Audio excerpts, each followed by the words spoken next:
ይህ ሳምንት የቡሄ ሳምንት ነው። ሁላችንም እንደምናውቀው ቡሄ ሲመጣ ልጆች በየቤቱ እየዞሩ ሆያ ሆዬ ሆ እያሉ መዘመር መጨፈር ይጀምራሉ። ይህም ከረጅም ጊዜ ጀምሮ የቆየ ባህላችን ነው።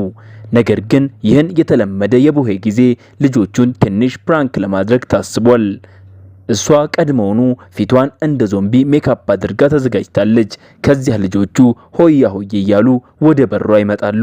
ልጆቹ ይህንን ያዩ ጊዜ ምን እንደሚሉ አብረን እንመልከት። አዩ ጋይስ ሆያ ሆዬ የሚጨፍሩ ልጆች እየመጡ ነው እና እነሱን ለማስደንገጥ እንደዚህ ሜካፕ ሰርቼ እየጠበኳቸው ነው። እየመጡ ነው። ሪአክሽናቸው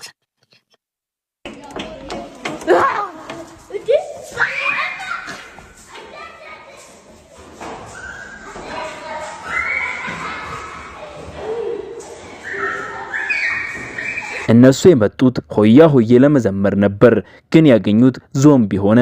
በቡሄ ላይ እንኳን ይህን ያህል ፕራንክ አልጠበኩም ነበር። ለዚህ ቻናል አዲስ የሆናችሁ ቻናሉን ሰብስክራይብ በማድረግ የዚህ ቻናል ቤተሰብ ይሁኑ። ይህንን ቪዲዮም ላይክ ያላደረጋችሁ ላይክ ያድርጉ። ሰናይ ቀን